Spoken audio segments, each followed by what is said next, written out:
Em 11 de outubro de 2025, perdemos quem nos ensinou a rir de nós mesmos, a vestir com ousadia única e a viver com garra, do nosso jeito. Diane Keaton, oscarizada, ícone de estilo e talento singular de Hollywood, faleceu aos 79 anos.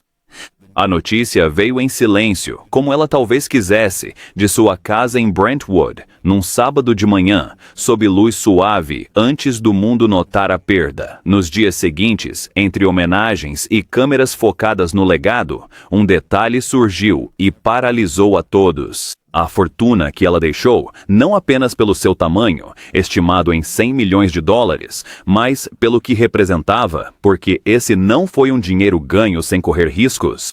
Essa riqueza nasceu da reinvenção e do risco, de comprar casas em ruínas e torná-las lindas, de aceitar papéis que a aterrorizavam, de adotar aos 50, quando o mundo dizia que era tarde, de nunca casar e nunca pedir desculpas por isso. A grande fortuna acumulada fez a família chorar, mas não foi por ganância, nem por causa da herança deixada para trás. Eles choraram porque cada dólar gasto e cada casa restaurada revelavam uma mulher verdadeiramente indomável, que via beleza nas ruínas e fazia da sua própria solidão uma verdadeira e profunda forma de arte. Não se trata apenas de dinheiro, é sobre o peso que ele carrega, as escolhas, os sacrifícios, as revoluções silenciosas que ninguém viu chegar. Se você já sentiu que não se encaixava no molde, você conhecia Diane Keaton. Construiu sua carreira como a desajustada de gravata e chapéu grande, que gaguejava, hesitava e sempre roubava a cena. Muito antes de virar um ícone, era apenas Diane Hall, nascida em 46 em Los Angeles, bem longe daquela indústria glamourosa. O pai dela, John Hall, era engenheiro e corretor, estável e prático. A mãe, Dorothy, dona de casa e fotógrafa, via o mundo por lentes, sempre buscando o enquadramento dentro do enquadramento. Diane era a mais velha de 4 filhos, e desde cedo havia algo inquieto nela, algo que não parava. Ela não era a garota mais bonita do lugar, ela não era a mais confiante, mas ela tinha uma voz, literal e figurativamente, e queria desesperadamente ser ouvida. Em Santa Ana, onde cresceu, ela mergulhou em musicais escolares e produções teatrais.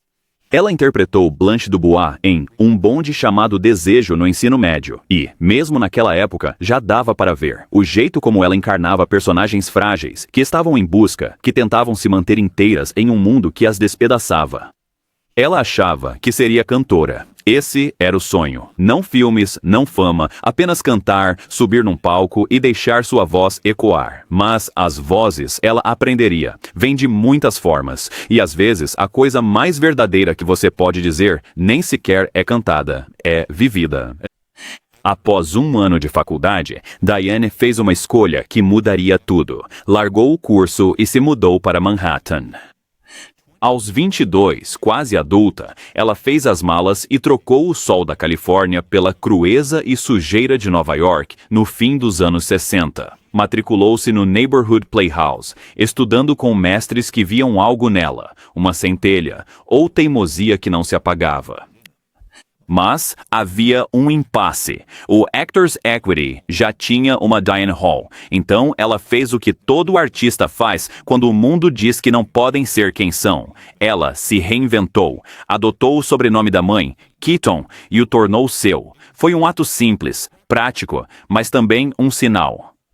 É quem eu sou agora. Este é o nome que vou fazer valer. Sua primeira grande oportunidade na Broadway veio em 1968, quando foi escalada como substituta de Sheila na produção original de Hair. Não era glamouroso, nem era um papel principal, mas era um começo. E então, no ano seguinte, ela conseguiu um papel na peça de Woody Allen, Play It Again, Sam, e tudo mudou. Allen viu nela algo que ninguém mais definira. Viu a vulnerabilidade sob o humor, a inteligência sob a gagueira, como ela te fazia rir e partir o coração ao mesmo tempo. Começaram a namorar, tornaram-se parceiros e por um tempo inseparáveis, 2 artistas alimentando-se dos ritmos um do outro. Mas o custo de ser visto. invisível, e Diane logo aprenderia que os holofotes não só iluminam, eles queimam. A virada veio em 1972, quando Coppola a escalou como Kay Adams em O Poderoso Chefão. Não foi uma escolha óbvia. Kay era o centro moral, a mulher que representava o que Michael Corleone deixava para trás.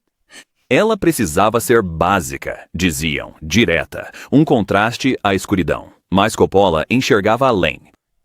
Anos mais tarde, quando Keaton perguntou o motivo, ele respondeu: "Eu te escolhi, porque, apesar de ser um papel de esposa um tanto sem sal, vi algo profundo, engraçado e muito interessante ali. Eu estava certo. Ela não apenas interpretou a Kay, ela deu-lhe uma carga dramática, provando a todos que podia ir muito além da comédia." Ela brilhava com Al Pacino, era a calmaria em meio à violência. Ela namorou Pacino em O Poderoso Chefão, parte 2, e o romance foi tão intenso quanto o que se via nas telas. Mas amores nascidos no set raramente sobrevivem à vida real. Seguiram caminhos distintos. Com o fim das filmagens, Diane seguiu em frente, levando lições de amor e perda ao próximo capítulo. Se ela entendia algo, era isto: não se pede permissão para seguir. Você só vai. Mas complica. Mesmo com a carreira de Keaton decolando, a indústria a limitava. Era a coadjuvante excêntrica, a namorada neurótica, que fazia os homens brilharem. Ao aceitar papéis, ouvia: "Tem certeza que consegue?" Duvidavam da sua versatilidade, estúdios, do seu apelo. Críticos a viam como atriz de uma nota só, à sombra de Woody Allen. Poderia ter jogado seguro, poderia ter feito só papéis fáceis. Diane Keaton não era de jogar seguro. Em 1977, quando Allen criou Annie Hall, papel inspirado nela, com seu nome, Annie era seu apelido, Hall, seu sobrenome. Ela não só o viveu, ela o encarnou.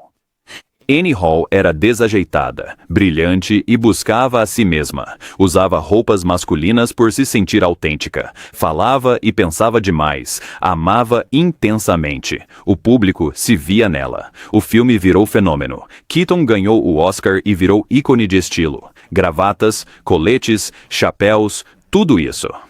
Mas o que a maioria não viu foi o preço que paguei para subir naquele palco e aceitar aquela estatueta. O sucesso trouxe escrutínio, a visibilidade trouxe vulnerabilidade, e o mundo opinava sobre quem Diane Keaton devia ser, como se vestir, quem amar, quando sossegar.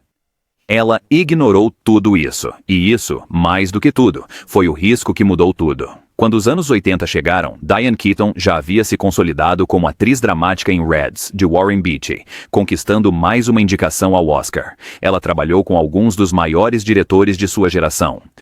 Ela construiu uma carreira com a qual a maioria dos atores só poderia sonhar, mas não estava satisfeita porque tinha descoberto outra coisa, algo que não tinha nada a ver com roteiros ou câmeras. Ela amava casas, não apenas morar nelas, mas transformá-las. Ela caminhava por LA e via casas coloniais em ruínas, pintura gasta, vigas cedendo. Onde outros viam demolição, ela via potencial, via história.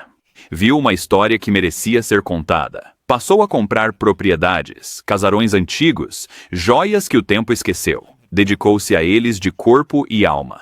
Contratou artesãos, garimpou azulejos de época e estudou arquitetos como Wallace Neff e Lloyd Wright. Ela não comprava e vendia casas por lucro rápido. Ela as restaurava, dando-lhes vida, honrando seu passado e as tornando habitáveis para o futuro. E nisso, fez uma fortuna. Sua propriedade em Laguna Beach, comprada por 7,5 milhões em 2004, foi vendida por 12,75 milhões 2 anos depois. Em Pacific Palisades, a casa de 5,6 milhões de 2012 rendeu 6,9 milhões em 2016. Já o imóvel em Tucson, comprado por 1,5 milhão em 2018, foi vendido por 2,6 milhões em 2020. Sua joia da coroa, a propriedade em Brentwood, comprada em 2009 por 4,7 milhões, foi posta à venda em março de 2025 por 28,9 milhões. Madonna comprou uma de suas mansões restauradas em LA por 6,5 milhões. A Architectural Digest destacou sua C. Diane, que nunca casou, viveu como quis e construiu seu império da mesma forma. Mas eis o ponto de virada. Não era só riqueza, era um peso. Cada imóvel exigia uma equipe, reformas traziam riscos. E se o mercado quebrasse? E se as licenças não saíssem? E se o valor estivesse errado? Cada dólar era a escolha de seguir trabalhando, criando, provando que podia ir além de atuar. Ela carregava o peso de ser artista e empreendedora ao mesmo tempo, um preço invisível para todos, menos para ela. O custo privado de uma vida pública é algo que raramente discutimos. Vemos tapetes vermelhos, prêmios e capas, mas não os silêncios entre eles. Diane Keaton nunca casou e a questionavam. Não queria companhia? Solidão? Respondia, não seria boa esposa. And yes, ein chamber on rain on ranchery. Yes, un sure and japranch ranchery. Seria difícil um homem viver comigo. Mas a verdade era outra. Ela amou intensamente. Woody Allen, Warren Beatty, Al Pacino. Relacionamentos intensos e breves, movidos pela criatividade, conexões que não sobrevivem à rotina. Ela escolheu o trabalho, não a família. Preferiu a independência aos compromissos. Havia noites, claro, em que a escolha pesava, a casa ficava silenciosa, e o sucesso parecia um substituto pobre para a intimidade. Mas ela não se deixou abater. Aos 50, fez algo que chocou amigos e família. Adotou 2 crianças, primeiro a Dexter, depois o Duke. Ela se tornou mãe em uma idade em que a maioria das pessoas está se tornando avó, e ela se dedicou a isso com o mesmo compromisso feroz que trazia para tudo o mais. O chocante é que agora me preocupo de forma diferente, disse ela à revista Life em 2005. Antes dos filhos, se eu me preocupava, era apenas comigo mesma. Mas, como pai ou mãe, tudo o que você faz é se preocupar. Regra número 1 da criação. Preocupe-se em segredo, sem que eles saibam. Ser mãe a mudou. Deu-lhe um propósito além de si. Mas trouxe mais peso, mais dependentes e futuros em jogo nas suas escolhas. Ela tinha âncoras em sua vida, pessoas que a mantinham firme quando o mundo girava rápido demais. Sua mãe, Dorothy, que a ensinou a ver beleza nas coisas simples. Seu irmão, Randy, que lutava contra doenças mentais e o alcoolismo, e a quem ela amava intensamente, mesmo quando não podia salvá-lo. Quando olho para trás e penso no Randy, eu só penso, nossa, queria ter sido uma irmã melhor, disse ela à ABC News em 2020. Aquele arrependimento a seguiu, uma dor muda que nunca sarou. Houve fissuras, relações com antigos colegas complicaram-se com o tempo. A indústria mudou. Papéis para mulheres acima dos 50 escassearam, e Diane, antes sucesso de bilheteria, lutava por papéis. Mas ela seguiu trabalhando. Fez Alguém Tem que Ceder com Jack Nicholson e, aos 57, foi indicada ao Oscar de novo. Em O Clube das Desquitadas, O Pai da Noiva e Do Jeito que Elas Querem, ela provou que mulheres maduras podiam ser engraçadas, desejáveis e protagonistas. Também restaurou casas, escreveu livros e fotografou o mundo pelo olhar da mãe. Ela não quis parar, pois, para Diane Keaton, parar é desaparecer. Trabalhou demais para ser notada e não vai deixar isso acontecer. Quer saber como esse legado funciona na prática? Aqui está a segunda análise da fortuna. Ao morrer, o patrimônio de Diane Keaton era de cerca de 100 milhões de dólares. Veio de décadas de royalties. Só Annie Hall gera receita, em streamings e retrospectivas pelo mundo. Somam-se os resíduos de O Poderoso Chefão, uma das maiores bilheterias da história. Lucrava como diretora, com créditos de produção e best-sellers, como The House That Pinterest Built. Havia cachês de palestras cobrando de 150 a 299 mil dólares por eventos de destaque. Mas sua fortuna veio do setor imobiliário, aquele bico que virou segunda carreira. A casa em Brentwood era grande parte de seu patrimônio, e ela terminou a reforma antes de sua saúde piorar em 2025. Vizinhos diziam que ela passeava com o cão diariamente, sempre de chapéu e óculos escuros, faça chuva ou sol, e então, em março, ela À venda. Era um sinal, embora ninguém quisesse interpretá-lo dessa forma. Ela sabia que seu tempo estava acabando. Além das propriedades e dos royalties, havia os intangíveis, seus arquivos, suas coleções de fotografia, a propriedade intelectual de seus livros e filmes.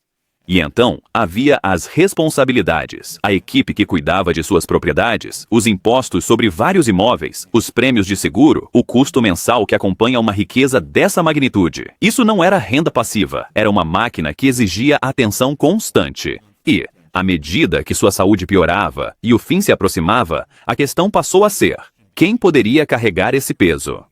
Mais que riqueza, um peso. Cada bem trazia uma história, cada imóvel, uma memória. Os filhos de Diane, Dexter e Duke, na casa dos 20, herdariam não só o dinheiro, mas o fardo de decidir o destino. Manterão a propriedade de Brentwood, a casa que a mãe restaurou com carinho por 16 anos. Vendem e honram o trabalho dela ao deixar que outro o ame como ela? Dão continuidade ao legado de preservação ou seguem seu próprio caminho? Não são perguntas fáceis. As lágrimas da família não eram de alegria ou ganância. Eram de um peso enorme, ao ver que a mãe criou algo tão vasto que levaria anos para entender. É isso que a herança significa quando se deixa mais do que uma conta bancária. É um legado que exige algo de você, e essa exigência pode parecer esmagadora. Na manhã de 11 de outubro de 2025, os serviços de emergência receberam uma chamada da casa de Diane em Brentwood, às 8h08 da manhã. Os paramédicos chegaram e a levaram para um hospital local. Aos 79 anos, embora a causa não tenha sido revelada, os próximos sabiam que sua saúde piorava há meses. Morava em Brentwood há anos. Até meses antes de morrer, era vista nas calçadas com seu cão, sempre igual. Chapéu e óculos, um uniforme que dizia: ela ainda era Diane, a mulher que vestia o que queria, sem ligar para o que pensavam. A morte dela foi confirmada por Dory Rath, uma produtora que trabalhou com ela em vários de seus filmes mais recentes. A família pediu privacidade e as homenagens começaram a chegar quase imediatamente. Bette Midler, de O Clube das Desquitadas, escreveu: estou inconsolável. Ela era hilária, única, sem a malícia ou a competitividade de estrelas desse porte. Kimberly Williams Paisley, sua filha em O Pai da Noiva, disse: trabalhar com Diane Keaton foi um ponto alto da minha vida. Shu, Anju, Ori. Você é única. Foi emocionante estar na sua órbita por um tempo. Até mesmo Woody Allen, décadas após a colaboração, elogiou seu talento e o impacto dela em seu trabalho. Francis Ford Coppola, que a escalou como Kay Adams, disse: nunca haverá outra como ela. A comoção foi global, lembrando que Diane Keaton não apenas atuou, ela mudou a visão sobre mulheres nas telas, mostrou que tudo bem ser desajeitada, incerta, ser você mesma. E essa dádiva, mais do que qualquer fortuna, é o que ela deixa para trás. Por que será que a Diane Keaton é tão importante? Ela provou que não precisamos nos encaixar em moldes para sermos extraordinárias. Nunca se limitou ao papel da mocinha ingênua ou da femme fatale. Gaguejava, hesitava, vestia-se como um homem e tornou-se um ícone. Ensinou que estilo não é seguir tendências, mas sim criar o seu próprio. Ela provou que recomeçar a vida aos 50 anos é possível, adotar quando dizem ser tarde demais, ou seguir uma paixão inesperada como carreira. Ela mostrou que a independência não é solidão, mas sim a liberdade de ser quem você realmente é. E ela fez tudo isso sem pedir desculpas, sem explicações, sem esperar por permissão. A fortuna dela, aqueles 100 milhões de dólares que fazem a família dela chorar, é um monumento a tudo isso.